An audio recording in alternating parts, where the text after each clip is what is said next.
Right. Call tonight's meeting to order. The Wolcott Forest Stewardship Committee.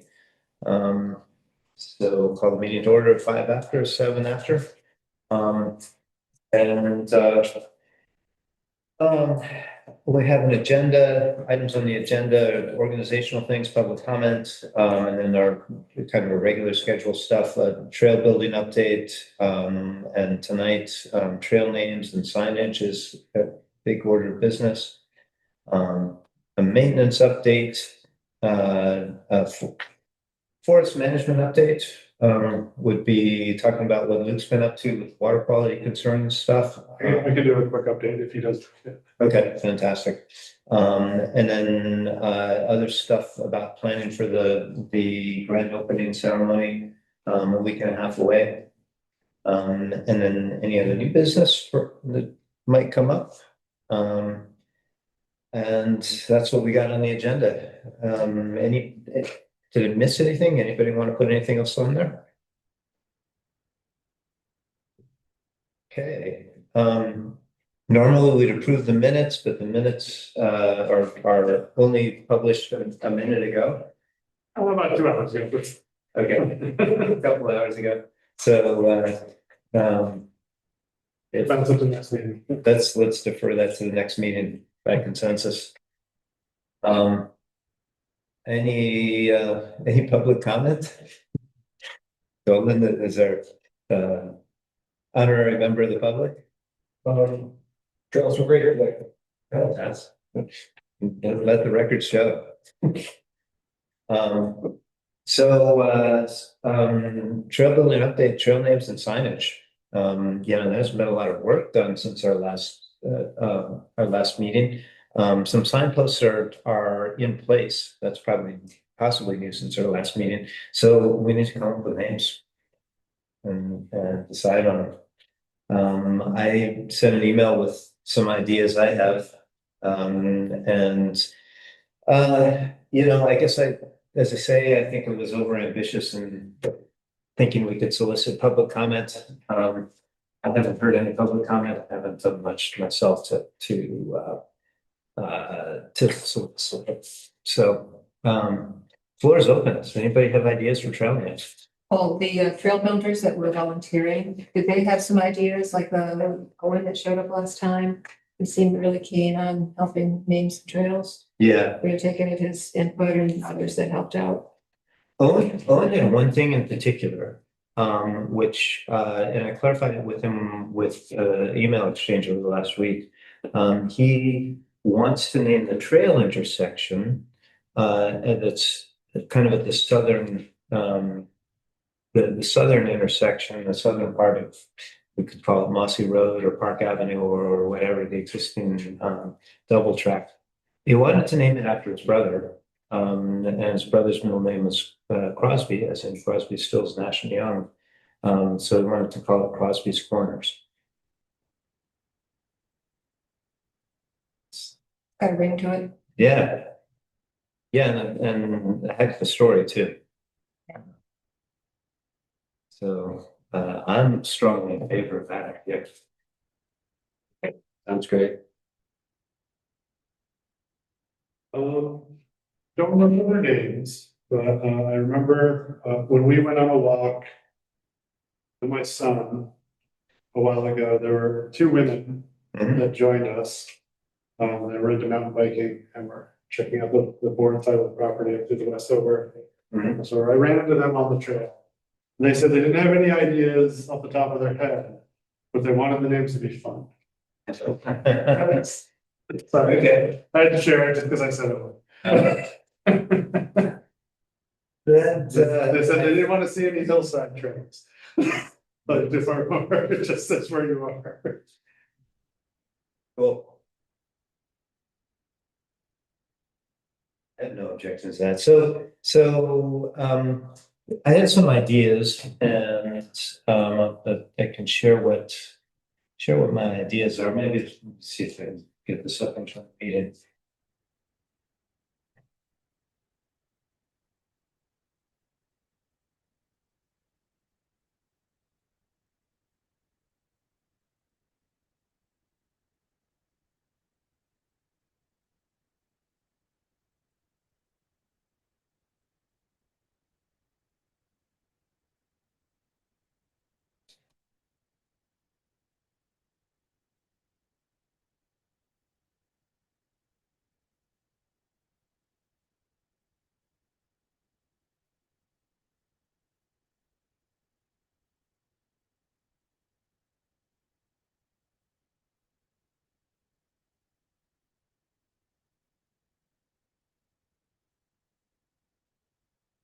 So it's.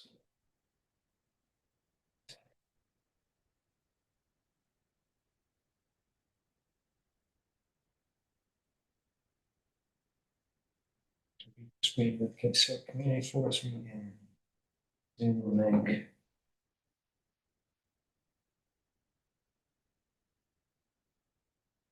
There.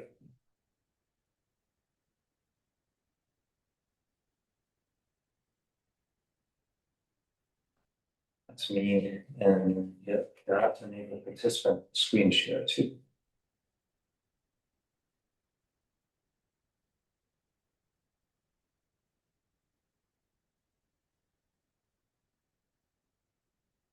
It was already, it's on the bottom screen. It's okay for me to join. That's what I'm saying. Okay. This meeting is being recorded.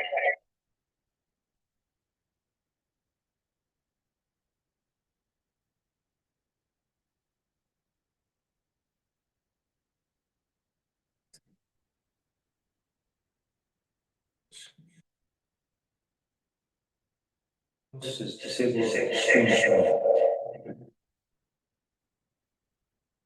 The bottom next to the share. And shares multiple. They usually work.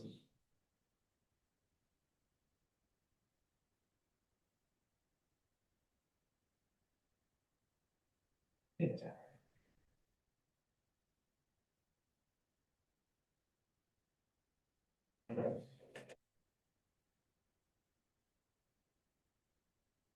So here's a bunch of thoughts in there.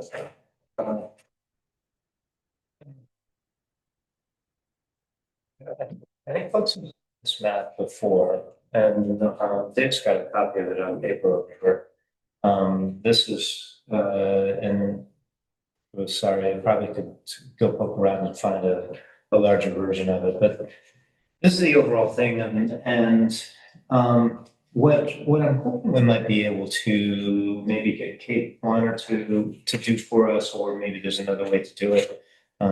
Maybe I can even find a way to do it this weekend, is to get essentially this map or a slightly larger area of this map with a plain white background. And then the colors, some of the things about the colors here, they're significant because it shows what kind of work that they did on the trails, but I don't think it makes a lot of sense in terms of how the trails actually flow. So I did some other markup, and I have maps like this, which is an extract of that I recorded with Garmin on doing a bike ride. So hopefully these shapes will be recognizable as places on that main map. And you know what I've got here are just ideas that I have. I don't have anything else. So if we look at the main map, there's the road that's been there for a long time, the sort of access road, which is de facto part of the trail, but it's got these little green squiggles that make it easier to bypass the steeper sections. So I'm thinking that you know, as a trail, as a bike trail going in, we could give the whole thing one name that goes from the parking lot to the sort of central gathering spot in the middle. And Ease Up is the name that came to me for it. And with that, let me see, I think I've got a view of this. Let's see. The little loops off the side of it have stakes for trail names. And so we might call them like Easy 1, Easy 2, Easy 3, Easy 4, because there's basically 4 places where they've built things that take you around the steep part of the road. So that's an idea I've got. And I guess my thoughts, you know, how do we want to do this? I'll keep talking until somebody else has chimes in with other ideas or objections or other things. So jump in and then, We'll use you as a launch pad and then, we can backtrack accordingly, yeah. Okay. Unless someone has a Sounds good. passionate statement they need to make about a particular trail or a really great idea that is appropriate at the moment, and say just go with it. yeah. So this is the one that, well, actually, let's go here. I think right in the middle is Grand Central. It's not a trail per se, it's just and that's when I'm thinking about the spot where several of the trails come together. So, from Grand Central going over to the southwest, here it's in 3 different colors, but it's realistically, it's one trail. That they did different kinds of work on it to get there, but it's one trail and I'm thinking of it as Neon's Link. Is that the one that goes as the two, like rough rock section crossings? Like almost bouldery sized, packed in? That one would be what I'm thinking of as Neon's Lightning. Oh, okay. Downhill trail. Okay. This is, and it rides this way, and I think Brooke and his team were thinking of it, that the Leon's Link rides okay either way.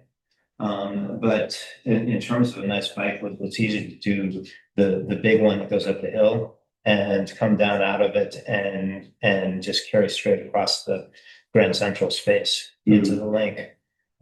So to me, and the climb's not bad. Whereas the other one, I mean, it rides well this direction. They all could be ridden both ways, but well, actually, this one that I'm thinking of is Leon's Lightning. Is not much fun to ride backwards. I think that's the one I just wrote up. There's big machine built berms in it and you're almost have to stand up to get up it. Yeah. I mean, both of them have some the climb is definitely a climb. Maybe it's the question that we're gonna talk about later. How many of these trails are going to be directional? Or That's a good question, and I think let's talk about it after. Okay. It's separate from the names. I think at least 2 of them. There's a few things. Okay, so Leon's Lightning, Leon's Link Up. Let's see. I think it would be a little confusing to have 2 Leon trails and one right on top of the other. Yeah, I can see that. That would just be mine. I mean, it's not a complicated trail system at this point, so it's not that big of a deal, I guess, but. Might be, maybe a name that kind of signals the difficulty of it might be in order. Something that's got some, either some fear factor to it or some like might to it, I didn't know Leon, so I don't know, he could have been the biggest guy in town. But I think it's an opportunity to just make a distinction between the trails, but also to really clue in that one trail is significantly higher difficulty than the other. Might be appreciated. What do other people think? But like the lightning seems like it would be something to pay attention to. I agree with the Leon thing. I think if you ride them frequently, you'll know, but if you come in here and you're like Leon's, like maybe are we going to like add color designation for difficulty level like some mountain bike centers do, or are we gonna not touch that? We surely could. And honestly, I don't think we've got, I think we've got some greens and some baby blues. As far as that goes. People do assume that if they see green, that it's easy, because we have that problem at tracks. The hardest snowshoe trail is a green, blazed green, and so they all think it's the easiest. Who's a universal. And it's just, yeah, it just creates a lot of disappointment. I do think that we ultimately should. But I do think that for tonight, maybe we just focus on names, because then we can at least get a map out. And it's kind of like, I see like difficulty ratings too, is our kind of like rock climbing. Like, is it a 5.10 or a 5, you know, like someone's always got their idea of what's hard, and what isn't, so I don't know what the standard is necessarily, I don't know what. If there's any kind of criteria or checklist for grading trails that. Alpine skier is, it's up to them, Yeah. like, so, you know, there's no standard. So there's an app called Trail Forks that has mountain bike trails from, you know, worldwide, frankly. And they're rated green, blue, black. I think it's red, orange, maybe it's orange, red. But anyway, they're consistent enough. And what we've got is green, shade, and blue for Trail Forks trails. Yeah, probably not the most critical thing you need to grapple with squeegee. But yeah, I mean, going on, I mean, the shape of the run is very lightning like, so like keeping that element of it, you know. I don't know if we take a step further out, like, you know, some kind of Thor imagery or something like that, or maybe something a little lighter, like. See that? Or, I don't know. I don't know, I mean, the names, we could go around in circles for names. I just think it would be helpful to have a little bit of a distinction, you know. It sounds like we definitely want a Leon trail, we want a road trail, Yep. so we can figure those out now and then fill in the rest. Mhm. Yeah, and I've been trying to, you know, I'm going for the alliteration, with, you know, so road is ramble, right? It's just the big walking trail. Partly because, I spent half a day walking with Rhoda, around the property and a lot of it in this area that, has, you know, where this trail goes. That one is hiking or biking? That one is intended primarily as hiking. Okay. It's entirely bikeable. But And that one tees into Leon's Lightning. that one tees into what I'm proposing we call float tank. Where's Leon's Lightning on that one? Leon's Lightning, doesn't actually. It's the dark- It's the dark blue one. Oh, okay. Yeah, here's, this blue. That you can barely see. Yes.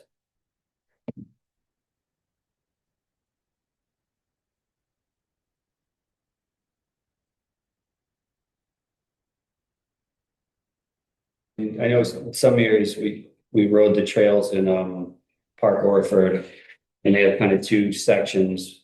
The west side was all butterfly names, the east side was all tree species. And you go to Craftsbury and it's a little bit of local lore mixed with, oh, you know, who knows what, how they came up with some of the names, but. Yeah. And there's, of course, I was riding in Pleasant Valley recently. A lot of them are named after people. In a lot of cases, in a lot of places, they're named after trail builders.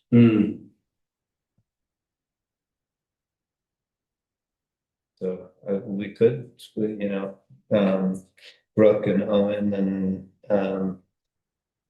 oh gosh, maybe Gabe, maybe you remember some of the names, Gabe, but I'm inclined to stick with you know, Rhoda and Leon as the people and Crosby.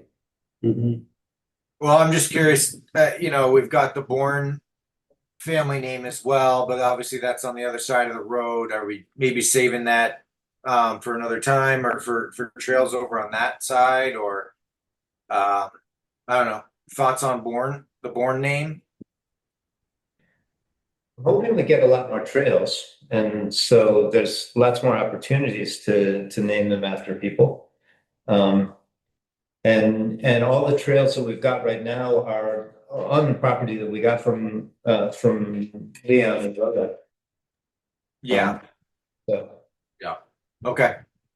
Yeah, I don't have a huge opinion in the trail name thing. I'm just kind of listening in. It's where I'm at. I haven't even explored a lot. I need to do more homework and get over there. I'm looking forward to it, but I just haven't had much of a chance this summer yet. So I'm just listening in, but okay.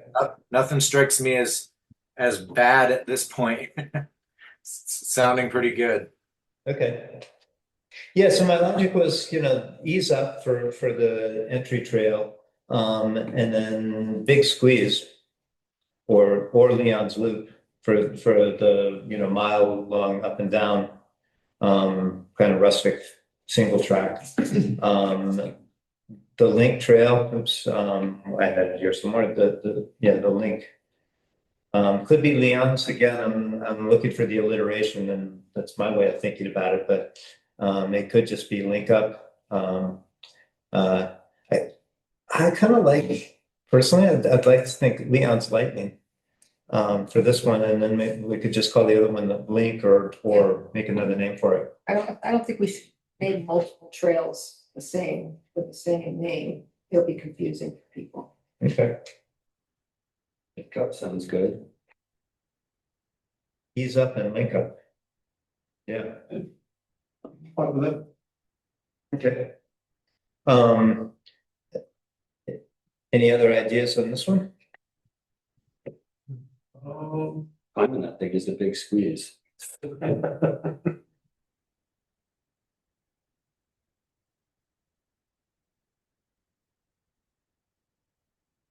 Yeah, I mean, I don't have any strong opinion of it. Okay. Yeah, the only like local history I can think of is like the sawmill that is there.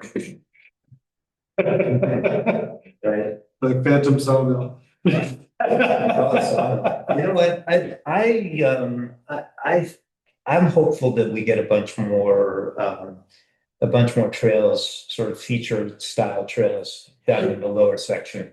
Where it's steeper. There's definitely some cross hatching that could happen out there somewhere. Yeah. Okay. And then, I was riding on this one. It's like, this one flows nicely. Hey, it's float tank.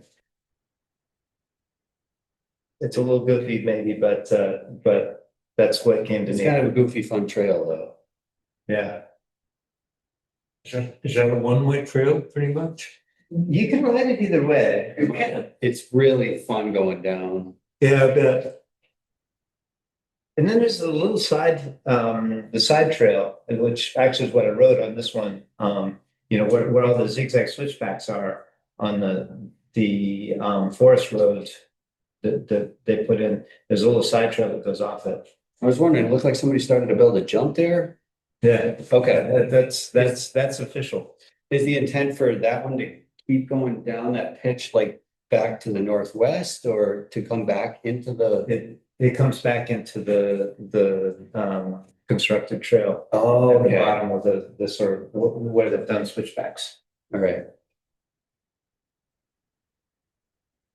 So that's sort of part of this floating trail. It's just Yeah. the spur trail. Okay. Yeah. Anyone be lines? 100%. Mhm. That's what I got. And then we do have, we need to name something on the other side of the road too. I don't know what I've got. Oh, the field trails. Yeah, trails in the field. I still haven't ridden those, so. Somewhere.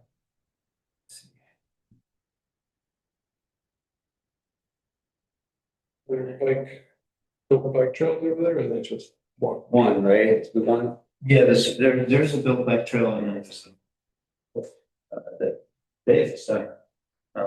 And sinuosity is counted in among their trails. As far as the 5 miles of trails they built. That's an interesting interpretation of that. All right. Yeah.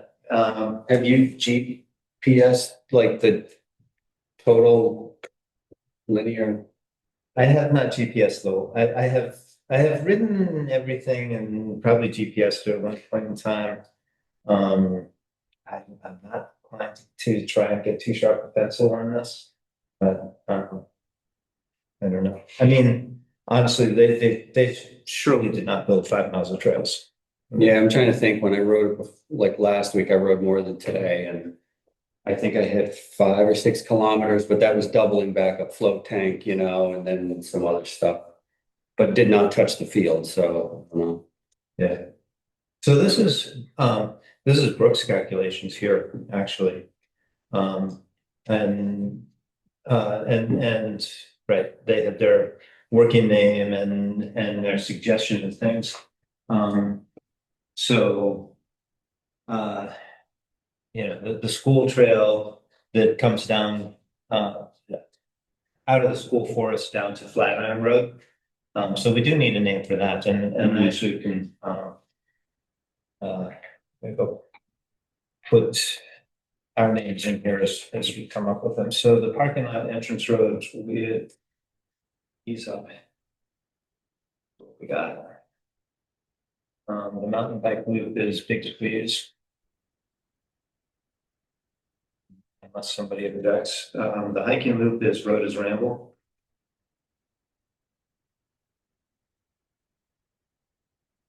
The bike climb to hiking loop connector. Okay, so that's in dark red on their map, and probably go and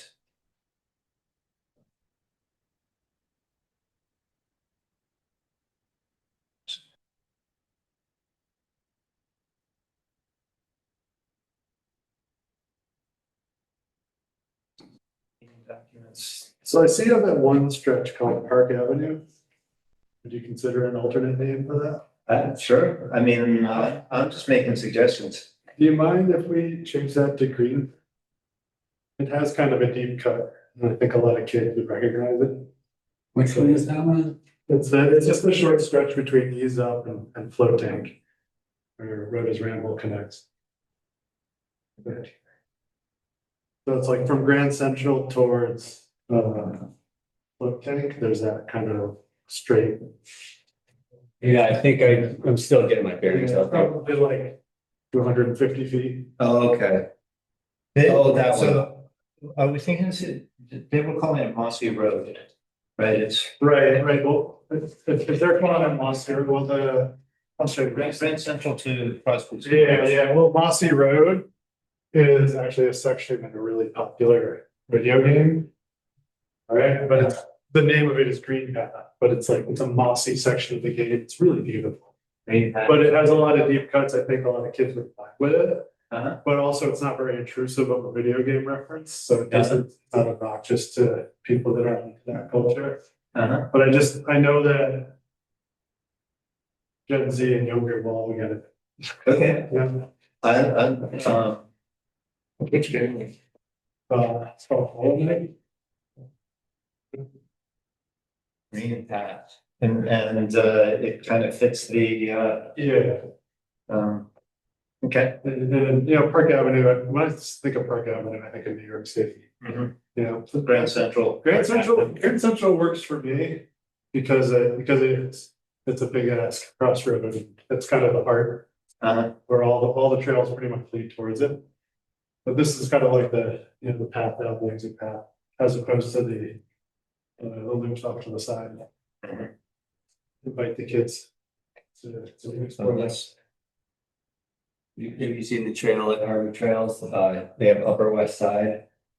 And then there's another one too. What's the other one? Lower West Side. There's Upper West Side. and Lower West Side. There's another New York reference, I think, too. It's like, okay. Gonna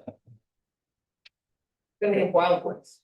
Oh, Wild West, yeah. Yeah, right. I love New York City, but I feel like New York gets a lot of attention. I'm just weighing in on Leon's lightning, just the spelling there, Gordon. Do you mean that as like lightning bolt and not Yeah. light? Oh, So what's the right way to spell it? Is it like that, lightning? right. Yeah, Yeah. but I can't read it from over there. Yeah. And Mossy Traverse to Mossy Road turns, So this is the one I was talking about. Zero. sorry, I can't. It would just be green path, one word. Mossy Road, Green Path. Green Path. Okay, let's. And then, bike climb to hiking group connector.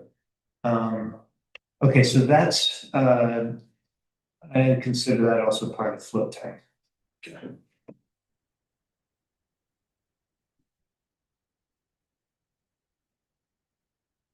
Although, you know, if we need more names, if we have more names than we have trails, we can break things up. The school trail, which I think is, the Greek, you know, school to trail connector, item number 10 on this, we zoom out. How about study hall? Is that one that comes off the end of the parking lot? From the school parking lot into the town courts.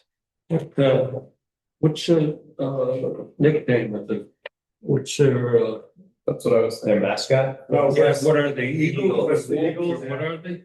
Eagles. Eagles? I like study hall because it kind of invites them into like the green classroom, but there's something to be like that. We can call the fiery green one something Then Eagle. if we do, The one that goes down the hill to the playing field? maybe we'll find Recess.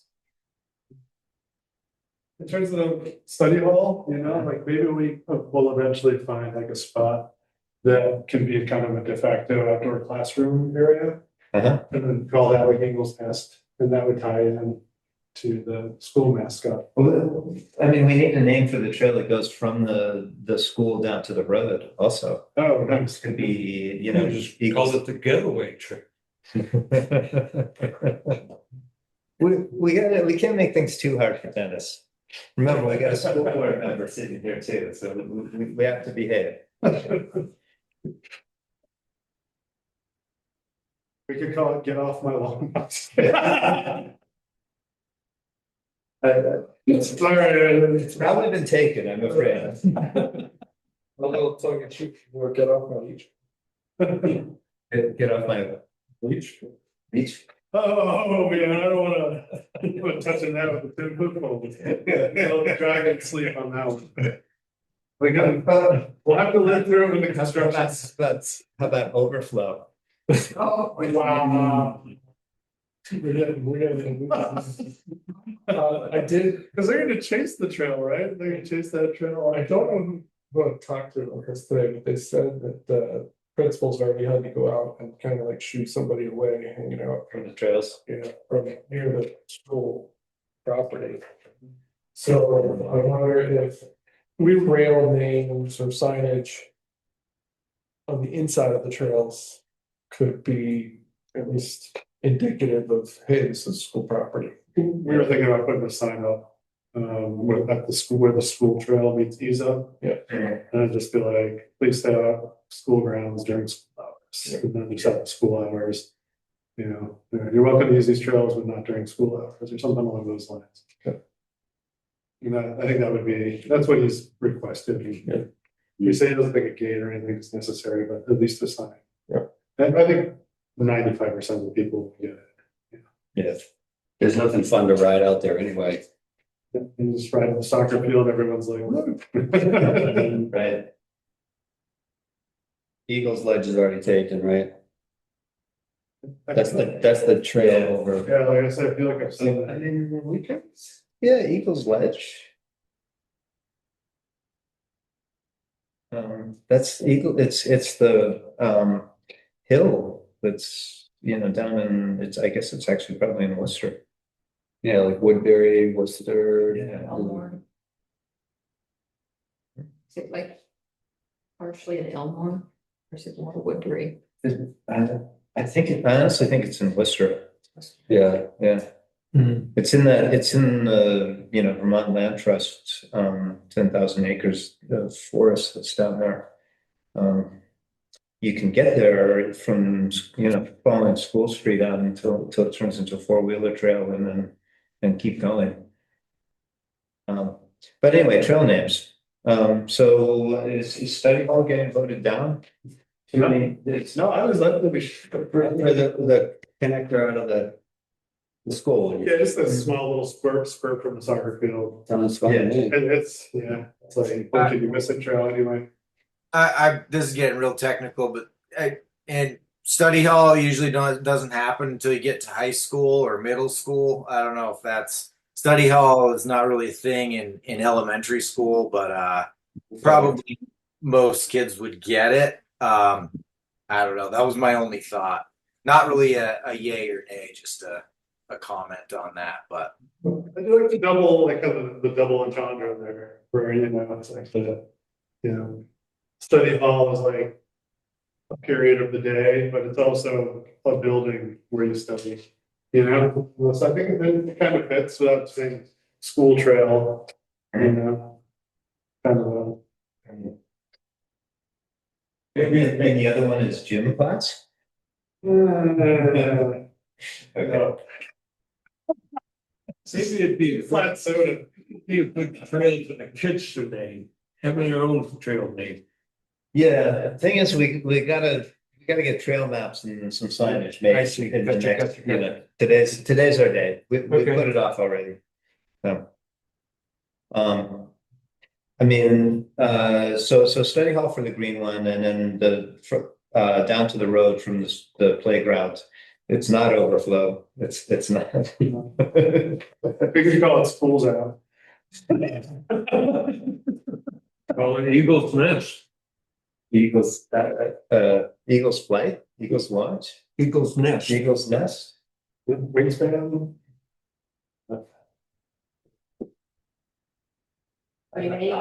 We call it an eagle. Heard that song probably 10,000. Sure, actually.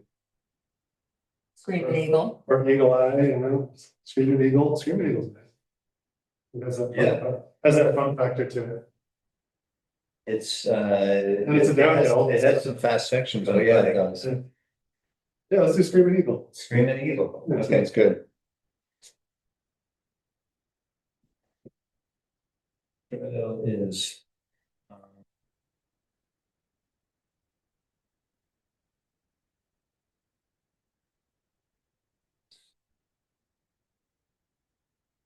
This is one of those meetings where if we brought whiskey, oh man. Yeah. It's good in here. It's one of the break me. Well. Two.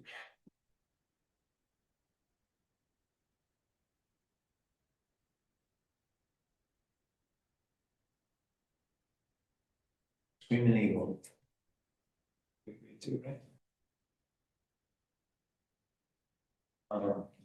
Okay, so then we basically have the field, the stuff on the field is what's remaining. So.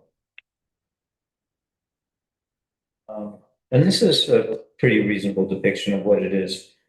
So there's a green one and then their construction that they did in blue.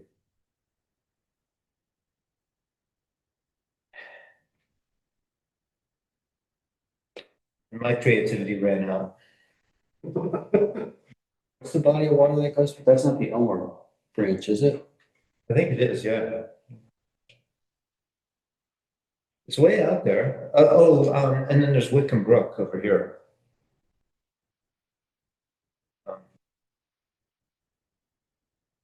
Back 40. Yeah. it makes the shape of an infinity sign. Uh-huh. And it is loop. Infinite loop.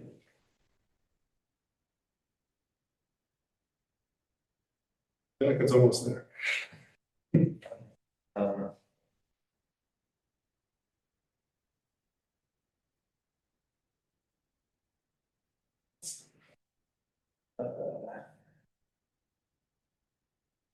So the name of that particle that has no beginning or end, it's like a Mobius strip. Mhm. Mobius? It is Mobius. Mobius sounds fun to me. Is that too deep? I don't know. I think it makes people wonder, like, what's that mean when you Google it? Like, cool. Meander, it's like a really easy walking trail. Mhm. Yeah. Not a labyrinth, but it's, it's nice for walking like a labyrinth.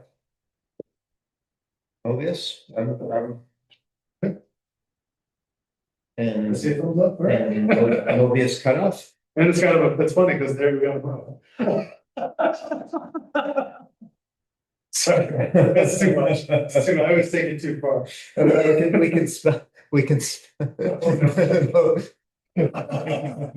Okay. That was way too far. People just like, they did drink whiskey. Mobius. Toys R Us, Mobius. It was like, why are there giraffes? We probably get sued by Toys. Wait, No business. They don't want to see it. That band name too, Moby, Moby. well, it's guy. But there's probably a band name for. Field edge single track. They suggested fence line. What'd they say? About a fence line. Because they pulled a bunch of barbed wire out of the whole thing. What's it look like? I haven't seen it. What's the trail like? It's it's hand built with some significant shaping that they put into it. Although it's not steep enough to go all that fast and actually make use of it. You really want to use that Mobius spelling? I don't know. I think we should just spell it. Yeah, I think we should just keep it scientific. It's one of those things where it'll be funny for like a week and we'll see it 10 years from now. Yeah. Okay, Yeah. the joke's over.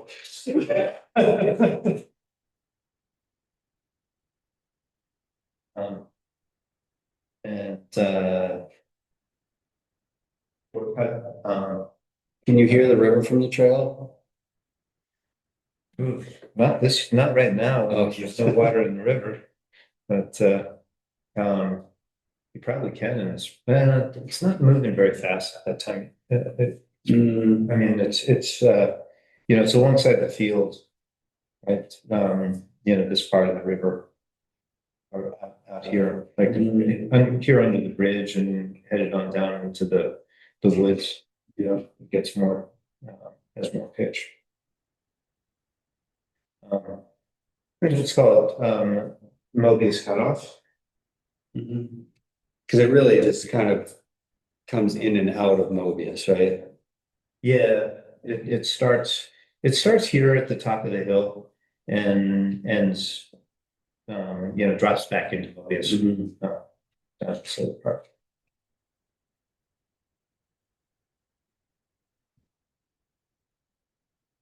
So Mobius cutoff. If there isn't an antithesis to a Mobius, right? Just be a straight line. Yeah, Line is not a very good name for a trail. it's like a circle or an oval or something, or torus maybe. So GPT's got something for us.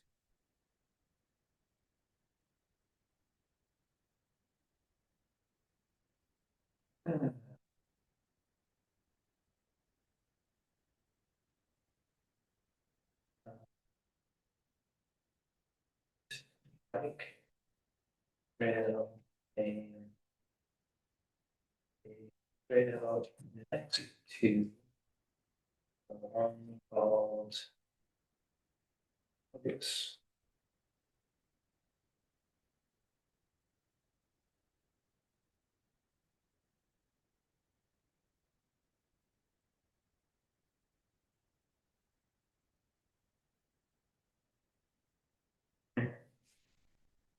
You say twist, ribbon, I can't read all of them. Yeah. I'll start at the bottom. Ouroboros, the snake eating its tail. Ribbon, twist, continuum, Escher, paradox, torus, infinity loop, and font after the pine bottle. Doesn't will be a strip. I like paradox.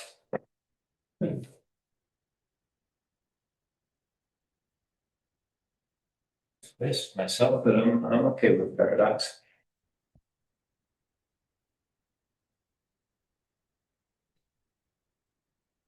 Oh boy, the battle. Rochambeau.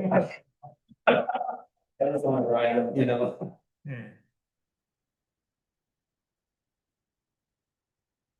It's one of those things, it gets to a point where things get worn down and we want to change stuff, there's always that possibility to, as the park evolves.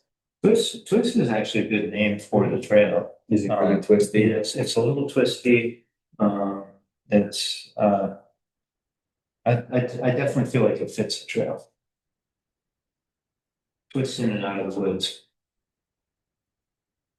So, nobody's screaming, I'm gonna type it in here, twist.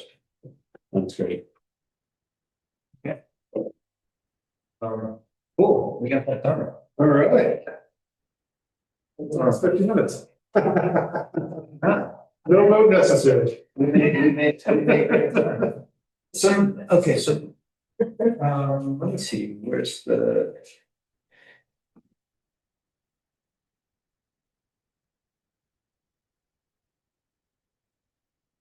Shut down my idea of Park Avenue. That's, here's the thing that I think is worth talking about. We don't have to solve it at this point, but so Casey's Corner is down here where these trails come together. Crosby's Corner. Crosby's Corner. Let's move a little closer because I can't really see. That's fine to walk to, and then let me see. I can switch over to the other. I think this one. Okay, but in order to get to Rhoda's Ramble, you have to go up past some switchbacks on float tag. And they're what I'm calling excavator art, you know, these heavily constructed switchbacks. Yeah, I walked up that way already. That, you know, I think bikers will be moving pretty quickly, be tempted to move pretty quickly through that area. And That's on the, where that red box is up to road is in descent, right? yeah, you can, Okay. the faint white lines here are kind of topographic lines. So yeah, the highest point on float tank on the bike path is this. Right, then it goes out and it's got the switchbacks going down the forest road and gets into the shaped stuff over here. So, and it's, you know, and it's fun to go either way on a bike. The place where it intersects, it's actually not shown terribly well on this map, on this map. But there is there's some rocks next to the trail and stuff that next down into the place where you join onto Rhoda's Ramble. But there's a few other places that are cleared in here, and you know, I think we probably, my suggestion is we want to make some more official trails that are walking only. Yeah, that's kind of my vibe too, and I was actually walking it. I'm like, these trails are awesome. But I can see the velocity in my mind as I'm walking up and I'm like, I know there's nobody here today. Listening the whole time to the freewheel bombing at you. Yeah, Yeah. it wouldn't be the first time, you know, a couple signs saying danger bikes. Might be in order in that section until we can build an alternative, I think. But there really isn't much of an alternate hiking path in that section, especially. So the goal is to get something from the light orange up to the bottom right corner of your red triangle. Yeah. Yeah, basically. Or even red square. And there's another, there's actually a trail that kind of goes straight across from here. In fact, this line is just wrong. And you're looking at the same thing. I should go out and ride it and record it on GPS again. Wonder if I can. This section right here isn't that long. You know, so doing a small little in an area where there's already a trail, and it's like, there's no vernal pool there, I bet. You just need about a There's no couple vertical. switchbacks for walking up. Yeah, and there's places where, you know, that they've, there's the trail burned in from, um, their trail work. Okay, nice. Are you in this area? Yeah, Yeah, actually, didn't. oh, wait, okay, so that's, So did we ride? Um, let me see, maybe I'm not oriented correctly. Is this, so this is. okay, That's, that's, yep. No, we're in. um, Actually, looks like you wrote us right. that's what I was wondering. Yeah. Yeah, you wrote it. Okay. Because Moss or what do we call it? Green Path. Yeah. Green Path continues on here Okay. in between these two spots. I think I rode on Rotors Ramble last week too, not knowing what it was. Yeah. Is that like some moss, that's like the pine forest with the moss deck? I think so. I mean, yeah, it's a It was pine forest with moss deck and without a lot of saplings. Because the trail climb of Big Squeeze has got a lot of undergrowth. Yep.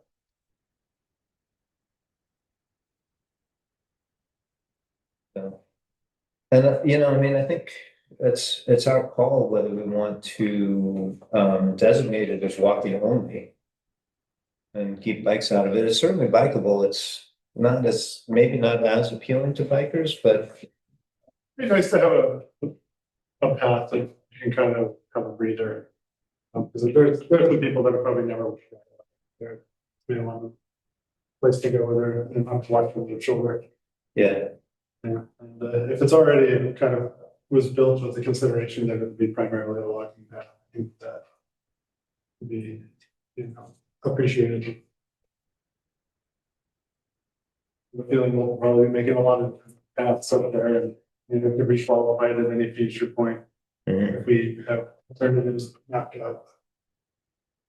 This is my. I mean, there's a lot of, some of the strategies for bikers and hikers living together is great place. So in Colorado Front Range, sometimes the trails are designated bike trails on odd numbered days of the month and hiking trails on even numbered days. See, We can- pretty simple and easy to remember too. Yeah.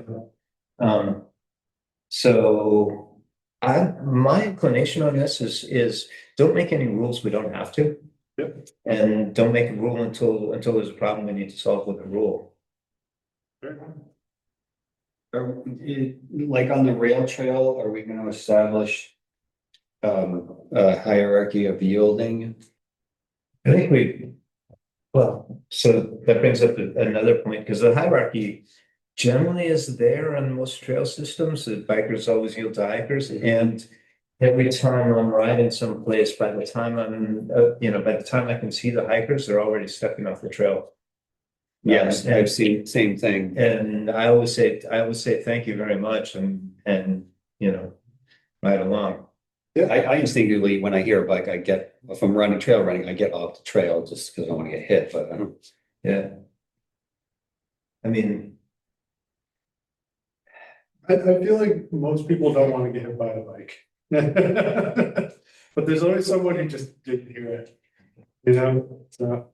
and or you know what, Colin, to set the idea that the bikers should yield. You know what got me once, this was when I was still living in California, I was riding my bike commuting from the office. Mhm. Someone's dog who was not on a leash ran in front of my bike. I hit the dog. And then of course I stopped because I'm terrified, I don't want to kill the dog. And they yelled at me because I hit the dog on the bike, I'm like, I think I'm just gonna go. Your dog is obviously fine a lot, but it's just, so, you know, there's unexpected things like that that can always pop up, you can't plan, write a rule book for every possible situation. I think that the higher responsibility goes on the bike rider in a mixed use situation. And as long as that's pretty well understood, I think people make the smart choices as best as they can. So just at the entrances, like school, down the bottom, cyclists yield to foot traffic. Yeah, I think that's probably the only thing that makes sense. Yeah, Yeah, something we should put on the kiosks, yeah. probably. I mean, there must be standard signs. I'm sure. I've seen them in, all sorts of places. So I'm sure we could get something. Can we make recommendations for hiking and biking trails? I mean, not that people have to follow it. Yeah, we could say, Let's say yeah, better for biking, this one's better for biking, this one's better for hiking. yeah, where it's not really like an exclusion, but kind of like. Yeah, a recommendation. Yeah. Yeah. We can put little signs that see the select, like a gear sign for a bike trail or actually having an image of a bike and an image of a hiker. And I mean, we certainly can. My position again is that let's not make a rule if we don't have to, but that's me personally. And if everybody else feels differently, we can have a vote. Vote me down for sure. Just see how it flows first, and if we say if we need to make a rule, we can. And I do think, Rhoda's Ramble can suggest this for hiking. A beginner biker would not have fun on that trail, no matter what. We were out walking Sunday and biker came down, says there's one behind me, he says, thanks. Finally, no problem. So It's trail etiquette. Yeah, and even, it's like I've taken headers on trails probably more than I want to admit. And I'm the one who's got to get my butt out of the way for the next guy behind me, so. It's not unheard of that someone's got to clear the lane for someone on the benefits. Yeah. So the other thing is there's a space here without trail in it. And I think it would be wise for us to consider, this one. Wise for us to consider a bypass, an additional walking trail, probably walking only trail to let somebody who wants to go for a walk stay down low, make the connection across to get out to Moibus, but not have to climb the hill and deal with the bikers either going up or down the hill. It's relatively flat there too. And where is the Cathedral Grove? The Cathedral Grove is not on this picture. I know if I was a lot of cyclists, if you ride down Float Tank and you want to do it again, I would see them wanting to take that crossover instead of climbing back up, and looping around. Oh, yeah. I don't know, I'm not saying it can't be pedestrian only, but I can see a lot of people wanting to approach, because that trail is fast coming down. Yeah. If you got people going up while you're trying to rip, it might get a little. is that crossover one of the ones you used to? Yeah, we rode up it today. We rode down twice. It's much better going down. Mowed it, just a continuation where she used to mow it? It basically would run, it might be actually on the excluded property that's still with the house or something like that. We might have to, poke around in there and figure it out. I know there's watering rocks and stuff in that area. So it may be harder than what I'm imagining. Or we may want to look for, it takes some walking around. I just drew a box on the map at this point, and I poked around in there just a little bit, but. How long is that? Like 400 meters, 500 meters? That's a good question. Probably not even that. Not even much. that long, yeah. Probably 200. Yeah, oh, okay. If we were to get a lot of rain, would you limit trail use? Most trailheads have a sign. I know the one at J Trail says, don't be a stick in the mud. Don't ride the trails when they're wet. These trails should hold up pretty well, but we don't want a lot of people riding them when they're, an hour after the rainstorm. It looks like nice soil the way they put it compacted. It really does, it looks good. Always makes the uphill more fun. And my tires get greased out. Heavy because all the mud they're carrying with them. Yeah, riding wet trails is kind of fun anyway. And look, you know, people tend to be pretty good about it. Now, one thing that's an unknown in my mind is, given our proximity to the rail trail, and, you know, potential, well, what's the word, publicity, how much publicity we may get by virtue of being in the town forest. Are we going to see more traffic than, say, Katie's Falls or some other things? I'm dubious. I mean, Katie Hill and, Stowe is always gonna have 10 times the business of. Yeah, we'll sell the whole resort structure in that town. Yeah, It's ready made for people to stop in and visit.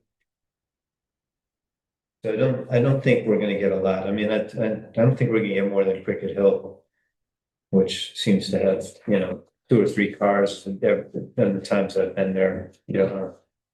And we've got more trail and more diversity of trail, I think, than what they do. Oh, yeah. So, you know, it'll be a destination for some people. Sunday afternoon, there were 6 cars down at the parking lot and 4 up at the school. Well, that's So, awesome. and you know, the 4 at the school had bike racks in the back. Everybody was having fun. Uh-huh. Craftsberry's Debo team was training there today because one of my runners had to leave early, and probably eight kids they loaded in the van to come ride. Oh, nice. What is Devo? It's racing development team. Okay.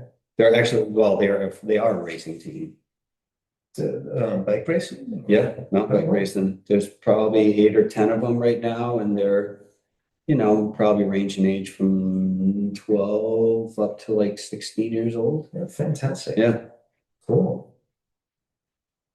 So It's been a week since I've been out on the trails. I guess I'll see more sense of traffic. Like I said, like, I kind of go in the middle of the day too, and most people are working. Mhm. So, because I finished my chores and then I'm like, I want to do something, I want to get out of sick of the house. I was trying to get up there early enough today to drive. Every time I go there, like I said, literally, I go in, someone's coming out, and when I go out, someone's coming in. And I love it. I like seeing cars, I like hearing cars come in a lot. Like when I'm walking towards the end of the trail and people are using it. You know, it's I think it's getting a lot more use than we might think that we're getting, you know, because who among us are there every day at different times of day, right? mhm. Yeah. But it does seem like it's being used. I see more and more bike tracks out there every time I go. So Fantastic. I go past Brooke riding his bike up. Well, he has his cake and eats it too, I guess. I put up about 30 of those trail marker signs that the kids painted. Started at about the parking lot. And I think I'm gonna try to prioritize the pedestrian route. Just because you know, just to keep them from. You know, it's like I feel like adults understand the risk of the trail maybe more than some of the wee ones. You know, and I want to feel like they can find a sign without, you know, significant risk of getting pulled over on the person. So I think I'll go up around Rhoda's Ramble, the next pass. So I'll go down Green Path, up Rhoda's Ramble, and I'll just space them out evenly from there, and that'll be enough, I think, for what I was trying to do with the project. But yeah, I mean, they're all adorable in their own way, and I think they're just the right size, that they're not really intrusive to the experience, you know, any more than any of the other stakes or the flags are right now that I see when I walk through the stuff. I enjoyed looking at them today. Very artistic. And I think you know, it's gonna be one of those little linkages that really like makes the project, shows them that, you know, you can have public art in the woods, you know, and find your little spot, and it doesn't have to dominate it. It can be part of the landscape. I think it's kind of the goal of it. But yeah, that should be ready by the event. Sorry, I just built a natural segue into the conversation stuff. Yeah, I mean, I think we got our trail names. Trail names and signage is on the agenda, so. But it's a fun project because I gotta hike everything in. I was thinking about recruiting volunteers, but then I'm like, recruiting volunteers is such an effort. I think I'm just gonna save those calls for like the 2-man lifts. Like this for me is like, I only have one set of tools anyway, Yeah, so it gives me an excuse to get outside. So I'll be out there over the course of the next few days playing the signs. I kind of got up to Grand Central and I kind of ran out of time that day. And that's where I was like, should I go, this direction or should I go on the pedestrian path? Did I do both? I'm like, I know the switchbacks are there and I know that steep hill is there. I'm like, do I really want all, to bring all the kiddos right into the line of fire? And I'm like, well, it's a tough world, but still, yeah, right. And actually, that's the thing that in terms of danger sections, the drop out of the big squeeze into Grand Central is a place where you can be moving really quickly on a bike.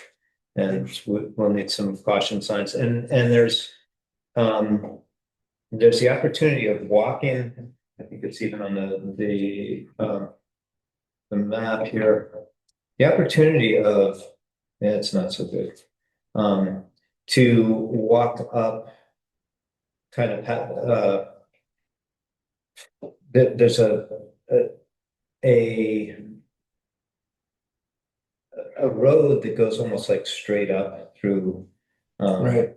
and you can walk to it kind of past not past the berm, but It's really steep, right? yeah, I kept getting glimpses. I was like, man, that's a steep road. yeah. Yeah, so I can, if people want to walk there, great. But they have to walk past this section that's the dump out from this big berm that they built on the big squeeze. And it's easy to be moving really fast through there on a bike. So we want to try and direct traffic on the downhill side, not in the bike lane. And also put some caution signs for both walkers and bikers. I think I'm gonna spend some time tomorrow. I have some time while my car is getting fixed. I think I'm gonna go deep. See if I can find a whole bunch of images of kiosks. Try and get like the 10 things that we should definitely have at the entrance list, so that we can kind of get that loaded up.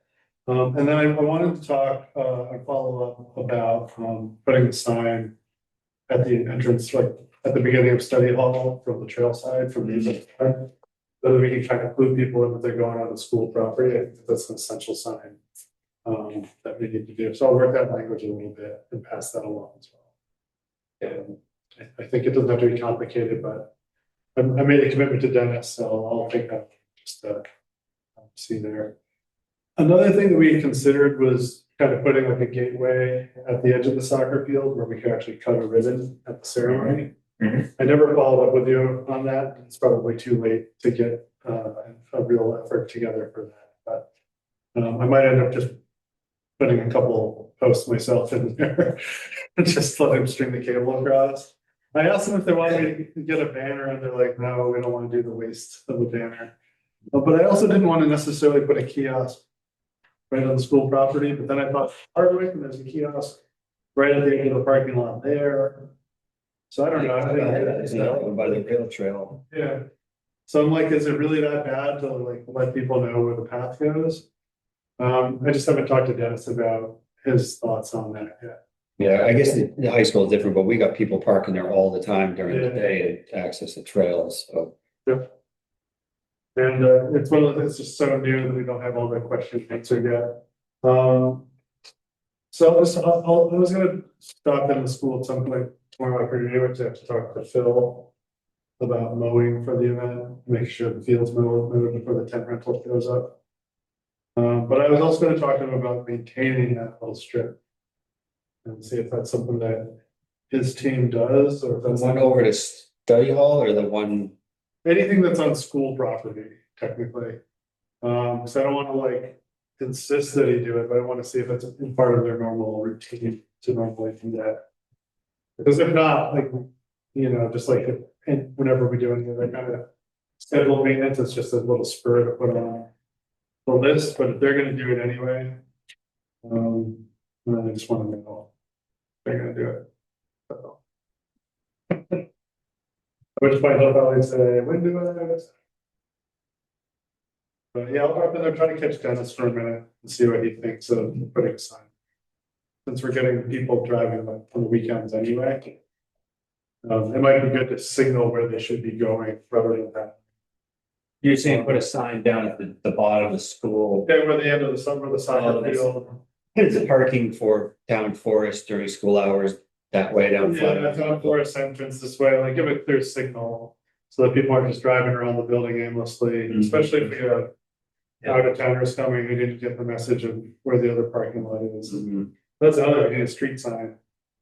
Where the parking lot is as well. Yeah. So- So Wolcott School property, covers the whole, the Screaming Eagle Trail is 100% of Wolcott School property.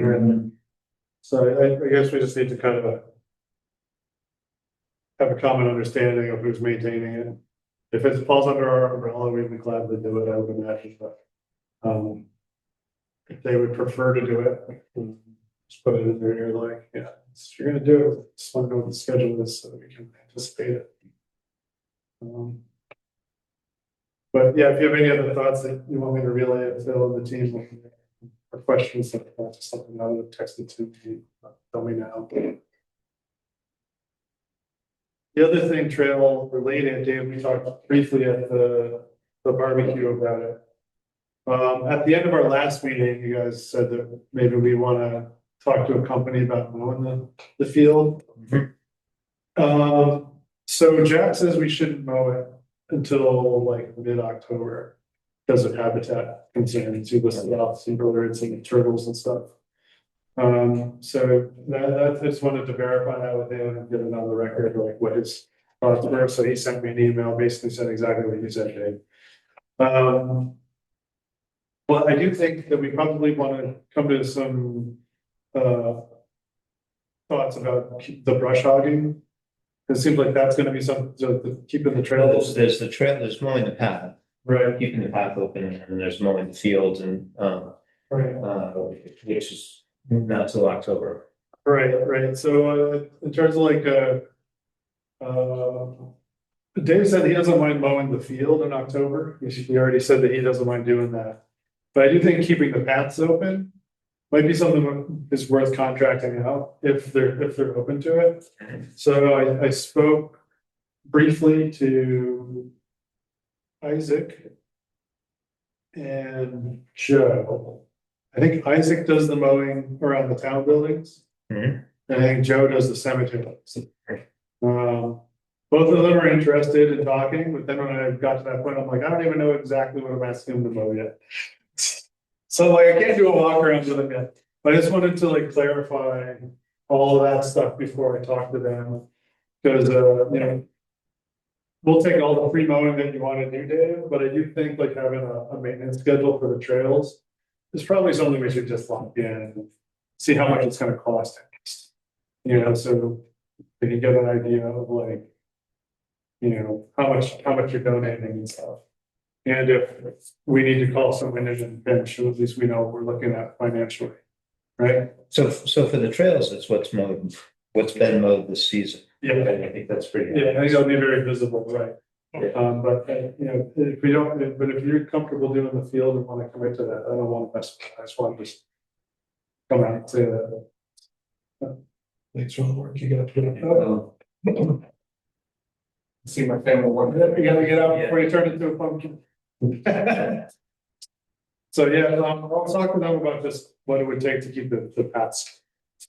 Yeah, I also I know that you've done some plantings and stuff, and I didn't want to bring anyone into some area where you're doing all the work. The main thing.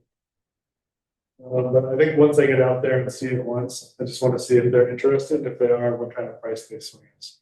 Like any promises to anyone. Since we have 2 people interested, we would, yeah. Can we get it done by next week? That's another thing that I'm looking at too. Like if no one else will do it, I'll just go out there with my machine. Hack away at it, but I don't mind mowing those trails in the field next week. that would be helpful. Well, it gets it done, thank you. Thank you, Dave. I've done them a couple of times, but The ostrich ferns grow up. if you can't If you can't mow them every 3 weeks, they're not trails anymore, they just grow too fast. That's why I want to get a rhythm going, and it's just like, it's a lot of labor for us to just volunteer. I'll be right back. Especially since we're already doing some of the other things. What do you think, Dave? Every other week would be ideal? Every other week would be ideal, you think, or? Once every 3 weeks? I'm sorry, I really had a hard time hearing, but I will do the trails this coming week. And in October, I can do the fields as long as I'm able, I have no problem doing it. And we can work out a schedule for next. Yeah, we'll see what kind of price they want to give us, for doing it, and I would say let's try to do it every 3 weeks. And then if it seems like we need to do it more often, we'll just have another conversation with them and bring it back and talk about it. Is the plan to deck mode or is it the path through the field deck mode or is it brush hog? Brush hog. The path is, Yeah. okay, If you did it every 3 weeks, you could do it with a mower. A riding mower, no problem. okay, Yeah, it's not rocky. okay. I think that's kind of where we want to keep it. Just Yeah. let them whiz through it and be done with it and move on to the next job. I mean, every 3 weeks in the middle of summer, if you get a lot of rain, you're talking. No, it's more like the, Yeah. it's not really good grass, so it doesn't. It grow. isn't, oh, okay. Yeah, and it's like anything, you know, the more we use it, the more we'll get matted down to. Yeah. So it'll grow a little slower than more traffic starts to. I don't think there's much traffic on it. Do you? Have you seen any traffic? I haven't been in there myself. I've been in it, The gate, there's the gate there. not much traffic at all. That's what turned me around. I wrote It's down. closed, I don't want to deal with The the gate, you gate. can, it's not locked or anything. It's not locked, yeah. Right, But there's nothing inviting anyone in either. Right. right. And that, people get confused, like, Yeah. wait, should I be here Right. or not? I see it's on the map, but the gate's closed, maybe I'm not here at the right time. And there's just so much wildlife in there that's not used to people. There are deer, Yeah. little herds of deer and indigo buntings and bears and all kinds of stuff. Yeah. So yeah, I think if we're gonna keep the gate, there we should probably get signs inviting people in and be like, please close the gate. As you pass through it, and try to keep the vehicles out as much as possible. So basically, you need some signage on the gate. We'll work on that too. Not restrictive, but informative. This is the season of signage. All right, I'll expand my search and kind of see. Or I might just take a little tour around this weekend, take a bunch of photos. I did that. I started doing that last year. Or earlier in the spring, I mean. But I'll get back to that and see if I can just find the most common ones and like tick warnings and things like that. Be nice to have a picnic table up there at the high point. Be a great place for a picnic. And I think we need to, this is probably a future agenda item, but they didn't build that second parking lot by the gate over there because there was pushback about habitat concerns. So we need to at least maybe get Brooke to spill it in an email so we can understand what the barrier is there. And who we need to talk to and work with to figure out where we're gonna put our parking lot there as well. Any thoughts on that, Gordon? I mean, I think there's room as it is to be able to pull in and park this side of the bridge. I don't think we need a lot more. I just wanted to make sure because they didn't want the parking lot construction because they were worried about turtle habitat. Yeah. All right, but yeah, I don't think we need to do more there at the moment. And open to other options, but that's my personal opinion. Actually, one thing I think would be good for us to consider is changing out the gate across the bridge and putting in a small gate that's easy for a person or a bicycle to go through. That can be, doesn't need to be locked. And something else that would actually prevent vehicles unless we unlock it for them. They have on, when we were riding the Confederation Trail in Prince Edward Island. Like almost like a chicane type, so you could ride a bike through it, ski, walk, whatever, but you couldn't drive a vehicle unless you unlocked these pivot points. And I think in the winter, they did flip them open for grooming, but when there was no snow. yeah, I think that's probably the direction we need to go there. Because we were just saying when you were out of the room, it's like not a lot of people are stopping over there, just probably because of the gate.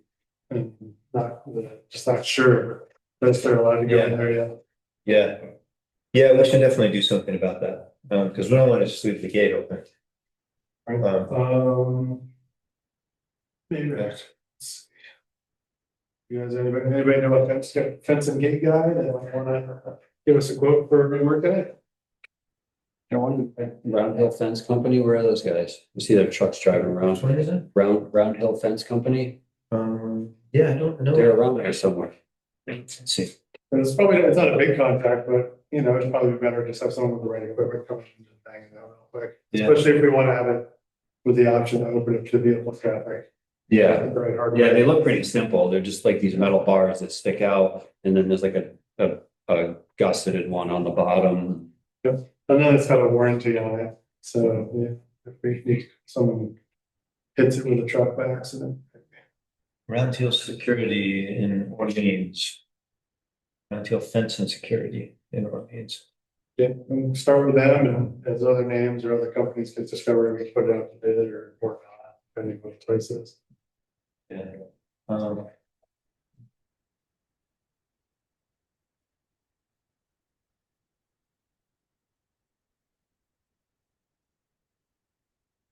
computer is possessed. Okay, we'll search it out. Yeah, okay, so topic for next meeting rather than trying to, Yeah. you know. We'll do some more research and probably just kick some emails around in the interim since it's 5 weeks now till the next meeting, so. Okay. Yeah, they do like chain link fence, well, split rail, gates and security. Okay. Okay, yeah, that actually it looks like, they'd be good people to talk to. They've got pictures like very. There's also the removable post system, you know, where they're narrow enough that a vehicle can't get through. I don't know how they extract out of the ground. There must be some sort of metal. Yeah, they have like a little lockable rod that's down just below or just agreed. Put out. Grab right over And I know in terms of the wintertime, a swinging gate obviously is a hell of a lot easier than digging something out of the ice. They've got a lot of good stuff. Okay, they're a good place to start. The motto, wicked nice fences at prices you can afford. something from us. A lot of wicked people around here too. All right, so that was mowing, I guess. We wanna move on. Yeah, okay, so trail names and signage, we covered that, mowing, we covered forest management update and upcoming events are the last things we. I can do this site mapping update. So last week, then the 28th, I guess it was Thursday night. Luke and Rick and Silas from the kind of watershed conservancy agency. I forget the exact name, I could look it up. So they're the Lake Champlain watershed kind of contacts here that are helping us determine if we can get funding to work on the erosion problems on the old logging roads, et cetera. And then Peter from Lamoille County, who I guess is kind of first. I forget, he introduced himself, but he didn't give me a card, so I don't remember exactly what his credential was. But essentially, he's the first person that reached the application, or his department is, for you know, there's so many acronyms, I'm sorry if I'm confused, which is I'm not even trying. Bottom line is, he wanted to see the property. Silas and Rick also wanted to read the property, and Luke was there as well. To kind of guide them through the concerns. So I was kind of the layman in the group, so we went up the right of way through the sugaring area on the west of our property. And you know how the trail kind of splits right away, one kind of goes up the steep side and one kind of goes straight. So we took the straight along the hillside because he had a time constraint. The guy Peter had a time constraint, and we went up, saw some of the erosion problems that were up there. Bottom line, without stepping outside of my comfort zone in terms of, you know, jargon and everything else. They said it was basically a picture perfect project, for some of the erosion mediation funding that's available out there. There are some caveats about, what things that ask for that area where the work has been done for a period of time. Yeah. After that work has been done. Kind of wish Luke was here because he could kind of deliver it with a little bit more detail. But the bottom line is, they want to move forward with like getting a proper inventory of the space. So that was where we kind of left it in terms of the conversation. To basically wait, to see when they are available to get a training done. To get up there and start, to do the landscape. We'd like to do it in the fall before the snow hits. What's the grant cycle like for that? I don't know. I have to be honest, I didn't. No, there were three different funding options. I do have some notes about that. But I'm not the person to give you a lot of detail about it or answer the questions really well. Just trying to be honest, for the interest of time. We'll just bring those voices back into as quick as we can. But Silas can chime in. Those the, I didn't know if Gabe was trying to raise his hands on me. But they basically said once we get an inventory done, getting the paperwork in. Peter said that he probably couldn't get to it until November at the earliest, possibly next spring. So there's some time in there. And then it's very straightforward. We have a lot of projects. I don't want to promise something that I can't deliver. So probably leaning more towards next spring, which gives us a lot of time to do the inventory. But as such, we probably want to move forward with that. And where we left it, where we separated it at the end of our journey was that Luke said that he would follow back up shortly once he had a better understanding of like his things. So I'll hit the thread, all the names on the thread, you're on the thread too. And just kind of like, hey, just following up after the meeting. We certainly want to move forward with the remediation work. I think the question is, as we move through that area, there might be some limits on what type of recreation can be done in that area. Like I think we could do a road construction as we work, or establish like a multi-use trail. But once that's done, in terms of like offshoots off of that, there's going to be like a time constraint in terms of where we can develop any of the surrounding terrain for recreational use. Like I said, I don't have the exact time frames. Remember, I was kind of passing a conversation. So I'll see if I can get them to write down all the constraints so that we can assess them over the next couple of weeks before we meet again. Yeah. Put it in the folder or whatever. And it's just a lot of acronyms and there's like jumping because they're familiar with the different funding streams, but I'm just trying to just try to catch the rabbit on the run, and try to figure out which funding are we talking about again here. And wait, did we change subjects a minute ago?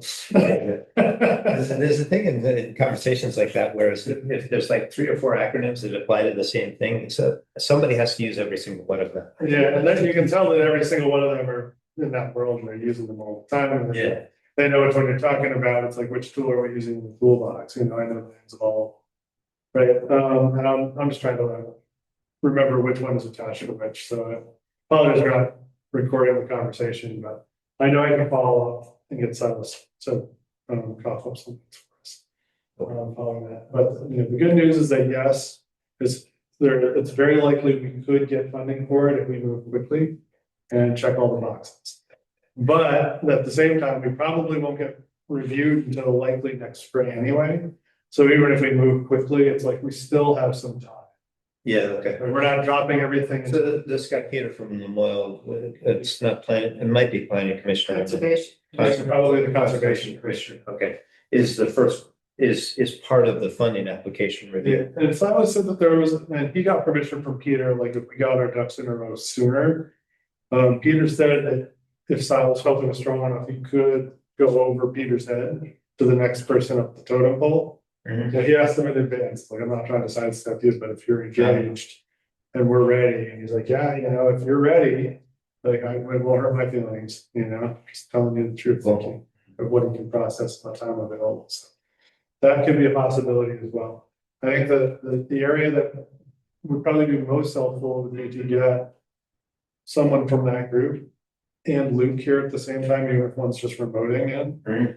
Kind of explain really quickly the difference between the different requirements and what type of limitations it puts into the queue. Mhm. So that we have a clear understanding of if we go through with this work from our end, what kind of shackles does it put on developing that section of the park in the short term? You I know? mean, honestly, it fixes a long-term problem, and if we have to have some short-term constraints, you know, we got a lot to work with. That's kind of what I was thinking too, but it's especially if it's. Yeah, because I could see them like, like it's getting close to that ash grove that Luke was referencing that he wants to pull out. And that was kind of a concern. It's like, well, if you're gonna do the timbering, you probably should do the timbering before you put the application in, because they might freeze it at that point. So there was a lot of like, what if, and that's kind of how I lost the sauce. Yeah.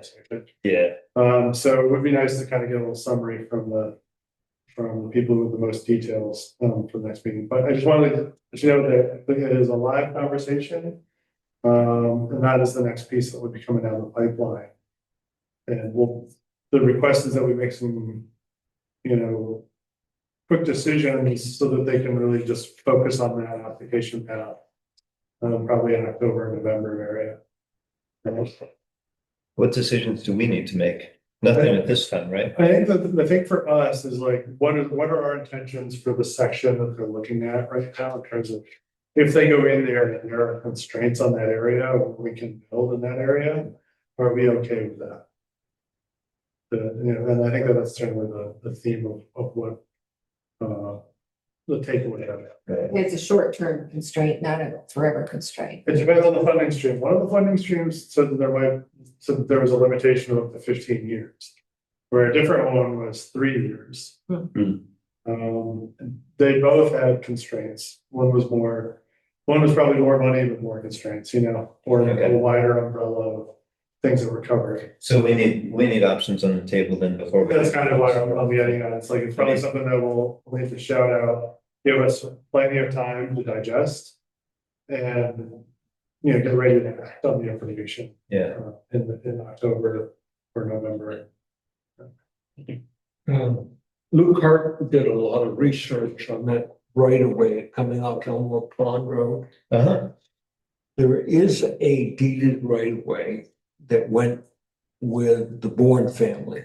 Mhm. It was laid out by Little River Surveying before Trevor Corp or before Scott Furland or before any of the Langarans actually owned their land. Huh. So it is deeded. He and I are going to meet with 3 of the 4 Langarans a week after next some night. The 3rd member that owns it is in California, and the brother that lives there drives across to leach field. That's his drive.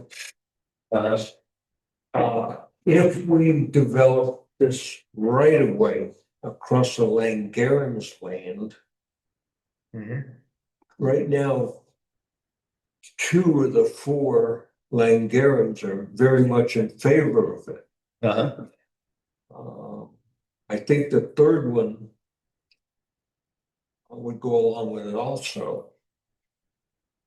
It does cut across just a little bit of Trevor Corp's land and across Scott Furland's land, but it gives us an excellent access to the Bourne chunk over around where the pond is. So we're going to pursue this. Okay, fantastic. And then Luke was going to see what is available for funding to push that right away across the Langaran property. So it would be like road building essentially. Which gives us, access out there, which potentially that opens up possibilities. We can talk about what those are when we get closer to it. Right, so intentions for this, northern end of the Bourne parcel really is, I think is, what is relevant to the conversation with Luke. And to my knowledge, what we've discussed is that a forest management for the sake of harvesting the ash, salvaging what ash we can, and um, preventing future safety issues that might be caused by the ash is something we would consider, but we don't have definite plans around. And similarly, we envision that area being used for recreation. Again, it's noisy and, relatively speaking. It's got the sound exposure from all the Route 15 traffic and, but it's also a very scenic place. And so opening it up for recreation is desirable, but to be done in It's a a, beautiful track, healthy. Are you talking about that square up on the top? Just, So we entered here, but we kind of, I think we were kind of more in this section, like that we were like just over the land, but most of our discussion was kind of in this area.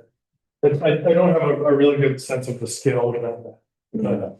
yeah, but, I dropped out of the Zoom meeting, I'll pop back into it. Maybe. And the right of way from, Lower Pond Road is this one right here. Okay. and where does the Tony Smith property tie in? Whose property? The, Alton Smith? yeah, Yeah. Dave, can you point to where, the Tony Smith property? Yeah, it's, right here. No, I think it's at the other It's end. this pond right here. Yeah, wow, You go up and the road turns right there, sharp right. Oh, that's Crocheting Farm. right, that's where it is. And we walked in here, we couldn't get around the wet spots out in here without getting on the Trevor Cook's line. yeah, Trevor was at the DRB hearing last week because of the Tony Smith property, Let's see. because Let's see about. of the subdivision for the Tony Smith property, and he did mention to me that he was concerned because he said that that whole area is wet, and he said his concern is that there's going to be an access trail right along his property line, and he says he's fully in favor of recreation and stuff, but he was a little concerned about that possibility. Yeah. That's reasonable to. Yeah, because there's a lot of different ways an access trail could go, so it could just be. Is there a way to establish it but conceal it without killing the whole vibe of the property? Yeah, I just don't know. I don't know his property at all. I don't either. I mean, we were looking at, the subdivision next to his, so we weren't really focused on his. It's probably one of those things where it's like, if you could do it any other way, please do that first, but if you can't, then let's not. Mhm. It's gonna be tough. I mean, so here's, sharing screen here and it's the Bourne parcel that's highlighted. Right, okay, so then here's Tony Smith parcel. Do its thing and then of course it puts this thing, let me see if I can. Like there, maybe it puts, yeah, so. It's right down that parkway. Yeah, it's not the, like there's this, which I think is Gabe's family, actually is this piece, gets up to that weird shape on the Bourne parcel. But, so Tony Smith's property has this significant section of boundary. The Wickham Brook flows through the darker green area, right? The softwoods that's there. And, and all of this is essentially Wickham Brook. It's all, marshland. So in order to get around the marshy area, and Trevor Corp's house is right up here in the field, the field extends onto the Tony Smith property. So, it's gonna be tricky to be able to put in a path that isn't visible from Trevor's house. Maybe not impossible, you know, the hardest part is actually gonna be getting around the wet stuff. Here where the marsh really goes right up to almost up to Trevor Corp's driveway. Now, where the right of way, when we're talking about the right of way, the right of way runs right along this property line. If my understanding is correct. And then, this is, one of the Langarens. So this is Langaren property, this is Langaren property.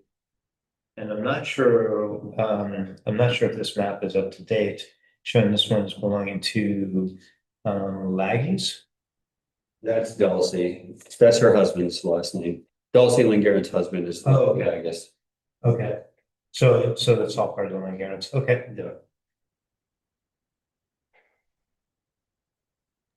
What was so Trevor's Trevor's main concern was the trail being visible or the trail just encroaching on his property line. I'm sorry, I kind of didn't really catch that.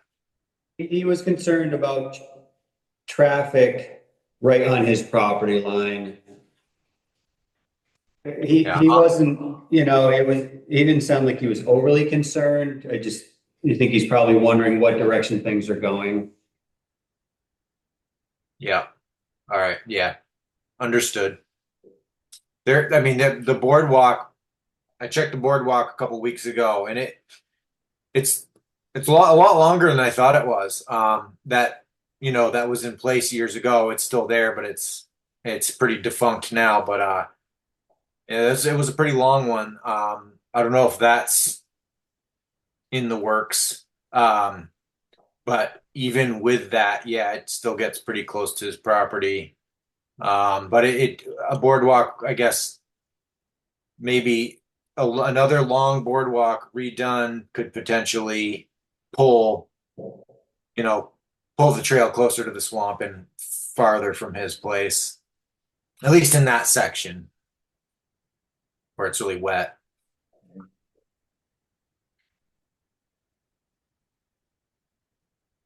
Well, sounds like, you know, we need, significant, a grant of some description and or a bunch of volunteers to, and feel like we've got plenty to do.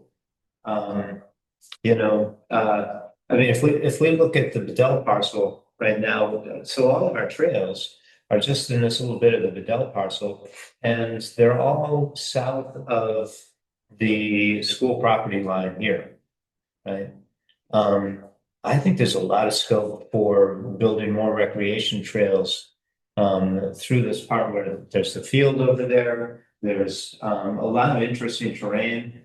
Again, this is you know, it's not like it's pristine property. It's got the road noise from Route 15. So for people that are looking for, you know, quiet getaway, really super distributed recreation, nothing to stop them from going hiking on the Bourne parcel, right? And for us to be working on making things any more developed, I think there's plenty of scope for us to work on in these other areas. So you know, I don't, as much as I would love to have a trail that comes from like the Elmore Pond Road and comes down to here. I think we're a year or two away from even thinking about it. Well, the Northern Rivers Land Trust is gonna allot some funding to connect a trail from Tony Smith property to from Forest. Oh, From the okay. proceeds of the sale of the 2-acre lot. Well, Okay. that's the plan. Yeah. So you know, so maybe there is funding to build a boardwalk or something. So I take back what I said. Maybe we are looking at building a trail there next summer. And negotiating with Trevor to make sure that, we're not making his life, his property, less pleasant to live in. If you kept the boardwalk down in the swamp, he'd never see anybody go through there. I mean, there might be noise, but you couldn't see it. Mhm. And the boardwalk is a pretty compelling reason to stay on the trail. You know? Yes. I mean, that's kind of. Is it? To walk on the bridge. Oh, yeah, no, they are. There's a whole system of boardwalks around, Mirror Pond or Mirror Lake up in Tilden Park in the Bay Area. And it's a mile and a half of walking on a boardwalk that loops around and stuff. The kids just loved it. It was like taking them to the airport. It's like one of the most stressful places on earth. They love it. Off the walk in, Groton, you know, that's really nice, and it keeps people out of the sensitive areas, Yeah. but they can still enjoy, you know. There's a big Yes. boardwalk in Stowe also. Something satisfying about Right. walking and hearing like the rhythm of walking on the boardwalk. Yeah, It's really. it's just a mountain, it's small out on the right Oh, somewhere. It's, Barnes Camp. I'm back on the bike path? No, right at the gate of, the base of the notch on the right there. Oh, The okay. Long County Planning Commission, Seth Jensen was like the big, like. It's Okay. pretty extensive, and it's It a is. beautiful spot in the fall. Huh, Walking only, no bikes, okay. really nice. I'd never go there. I guess. I would say just, I've had to take one apart before when I worked at Hosmer Point, and they don't last forever. They do, they require more maintenance than a regular trail. There's just something to keep in mind going forward with the boardwalk. Is this, and then if you're in the wetland, are we talking like DEC and Department of Water Quality also Probably, Jack said that permits and? he said that he was pretty confident that there was a way to do it. But yeah, I probably gotta check all the boxes for all the right reasons, you don't wanna Yeah, go to destroy something by accident. Yeah, yeah. and also we want to set the example of doing it the right way. Being public. We're running close to 8 o'clock and. So a couple of quick things. Okay, because it's there's a party in a week and a half that we gotta get ready for. So the good news is that TPL is taking care of most of the party planning. I'm doing a lot of the, be there with the delivery trucks, show up at school stuff. I already talked about it with Dennis, some of the hopefully prep them again tomorrow, so they don't forget it's coming next week. There shouldn't be any practice schedule interfering with it, and the grass should be mowed. I think the big thing is just the WPO wants to set up a table. Mhm. As long as Kate says it's fine, I certainly support it. I think what they want to do is use it as a way to bring more people to the event. And they'll blast it out on their listserv. Encourage anybody who wants to, it's like anything else. It's like we talked about before, Gordon. It's kind of tricky taking groups of kids out, but if parents want to take their kids out, Yeah. like by all means. So this could be like an organic way for that to happen. Yeah, As I think kind of the vibe that they're trying to nurture. Yeah. In their own little listserv. so Glenn sent an email to me, I guess you were, and I looped you on that. Yep. Kate responded, I forwarded to Kate yesterday, she responded this afternoon, saying, we're providing free food and beverages, so it might not make sense to combine the two. And then she goes on to say, what about setting up their table just off the parking lot, away from the tent at 11-ish, but not before, so they could capture business from people leaving the event on their way back to their cars and their house. We're doing, it's 10 to 11 is like the formal part of the event. 10 to 11 is, the speakers and kind of the presentation and the hand clapping and stuff. And then, whether or not it's just the rhetorical ribbon or the actual ribbon gets cut, they're basically, I think there's this idea of like just lining up a bunch of people on bikes and like sending them into the woods. Photo opportunity. maybe it comes together, maybe it doesn't, like so many things. That might look good on camera, might look good in the newspaper, you know, Sure. and just, 11 o'clock for that? and that would be at 11 o'clock, yeah. Okay. You know, just to kind of get a little bit of a, you know, action beyond the speeches. Mhm. You know, because other than that, it's just a bunch of people walking into the woods, which, you know, looks good. It's something about a bunch of kids on bikes ready to go that just has an energy to it. That, you know, I think gets people like curious a different way. So maybe they don't need to sell stuff there, like maybe that isn't necessary. But maybe having a representative there, you know, or maybe they sell Wolcott Elementary School gear or something like that. Yeah. But I mean, maybe it's not a bake sale. yeah, I think maybe the bake sale is just they're on track. Yeah, Yeah. that's what Kate is implying, but, you know, I don't get the sense that she's feeling like, the bake sale would be stepping on TPL's toes. It's more like maybe people wouldn't buy stuff, but if it's the WPO bake sale, I'm not buying it because I'm hungry. You know, I think that's, you know, there's probably another layer of the conversation. Because, you know, I was talking to G, because G went to the WPO meeting, and she came back and she asked me the question, and when was you kind of a parallel track. Like, G didn't mention anything about selling brownies or anything, so that was like the first time I heard of it. Oh, they want to set up a table and do sales. I'm like, I don't know. I don't wanna get too much in the way of the party planning that's already happened. But if there's a way for the school to have their table over on the side, but not be like way over here, I think is the way that makes sense. Yeah, Because I think what they want to do is blast it on the parents list. So that all the school families know, so anybody who's not on any other list or never reads Front Porch Forum, it's just another way to get people aware of it. And I think that's what they're trying to do is that out there.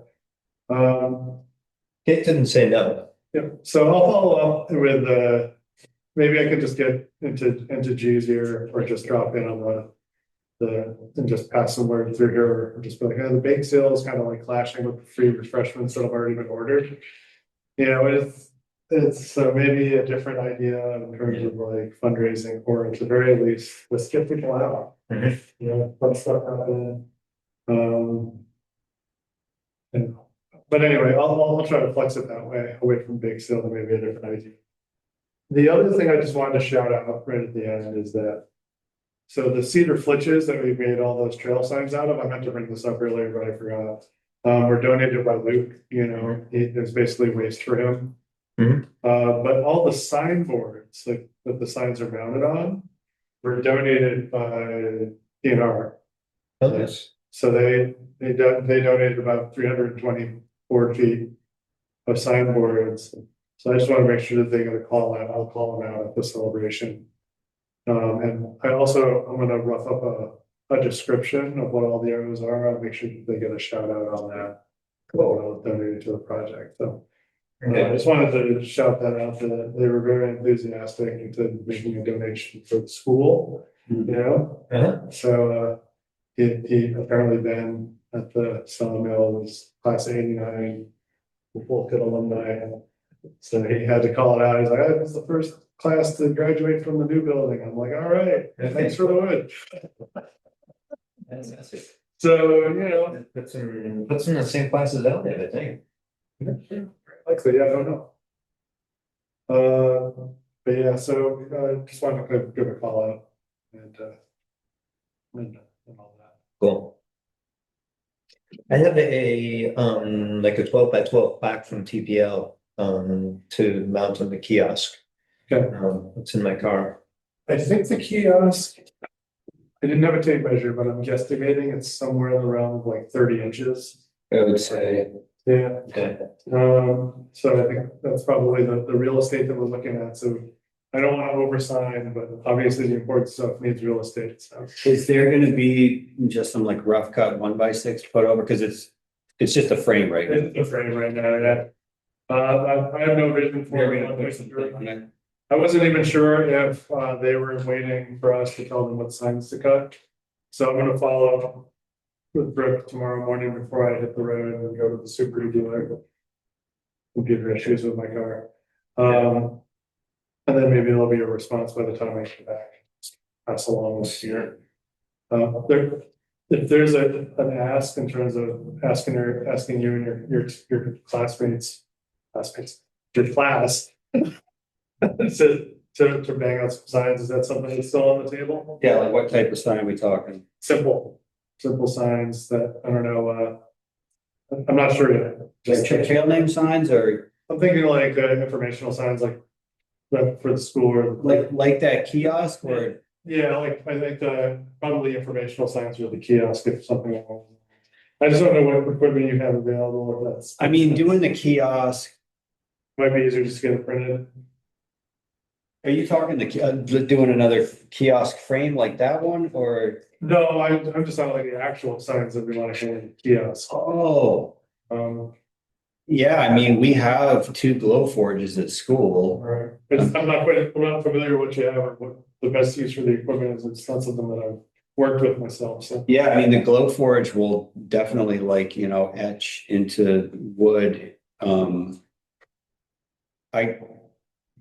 Yeah, I mean, if you're just talking like informational signs, I know like a lot of the ones that are posted on the kiosk for Hardwick trails are like standard. They must have ordered them from somewhere, like the tick stuff and the dogs, pick up your dog crap and that kind of thing. I might just go through and just, like I said, might just do a quick little express order, just bang them through. But yeah, I can have, one of the makerspace guys.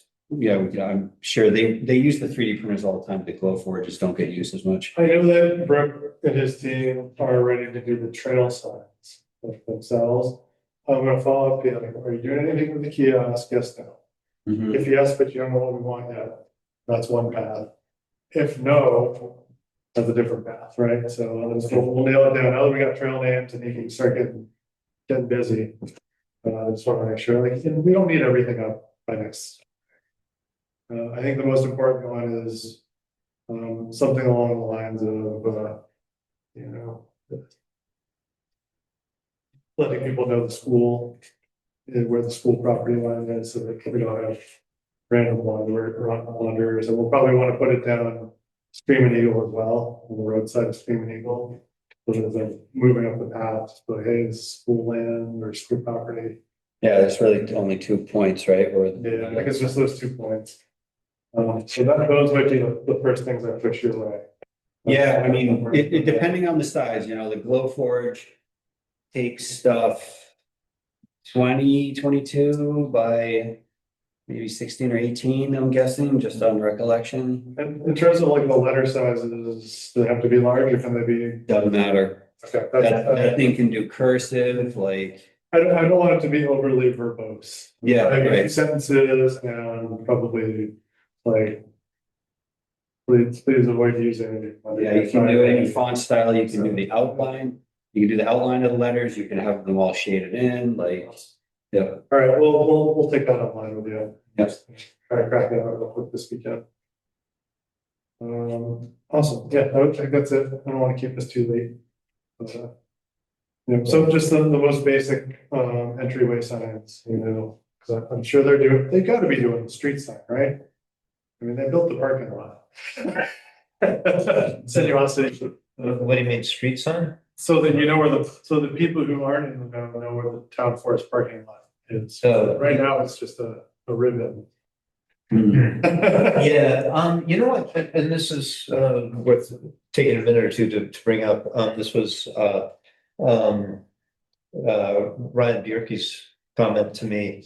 It'd be good to clear some of the brush, maybe around the entry. And his point was that it'd be nice for the sheriff's car to be able to just drive by and look in and see what's going on in the parking lot without having to drive in. I almost rode past it just now when I was entering the trail. It's so. I knew exactly where it was the first time and I still drove past. Yeah. I saw it as I'm like, oh, I'm like, I knew it was there. There it is. And here I am. Committee approves doing some clearing work and we, Whoever gets there first with the weed whacker can do it. I think a big weed whacker. I know, it's pretty rugged. If we open it up somewhat, that's approved by the. Yeah, I think there's gonna be a lot of like last week stuff going on and try to. We'll see, like I said, I can just throw my weed whacker in the back and chip away at it, I'm pretty used to. If you've seen like the top of my driveway into my apple. Go out there with the weed whacker and just get down, it takes like an hour and a half, but. Okay, yeah, if you wanna have fun. Open it up. Whatever, like I said, if I've got time, I can do it. It doesn't look like it's getting done. I just wanna, we put all this time in, I just wanna do like a good little, let's get started and try to push like, Yeah. clear signal that it's open. Maybe on opening day, we just leave the gate open. By the bridge, Oh, at the bridge, or do we just put a sign on it? are we saying- talking about the same thing? I'm not talking about the bridge. I'm I talking- jumped to a different topic, because my brain is just like. Going down a checklist in my head of like things we want to do. Yeah. On that first day, I think we need to figure out what we wanna do about the gate, maybe just a simple sign, say, let yourself in, close the gate behind you. Let's make no more rules than we have to. Let's get a gate that's that lets walkers through easily, but until we do, let's just Maybe that's stay out and let people, let people go through. To do that. We put the no motorized vehicle sign a little bit closer so people can see it. I put it like a little bit far up the hill. I'll put it, I can bring it down. Okay. So people can see it from the bridge. Actually, put it right on the gate itself, I suppose, right on the bridge. Yeah. It's just like the one going up, easy up. Ease up. Ease up. Ease up. Yeah, thank you. That way people know, oh, I can use the trail, I just can't. Yeah, Motorized vehicle, yeah. But yeah, all right. cool. Any other new business? Hearing none, meeting adjourned. Thank you.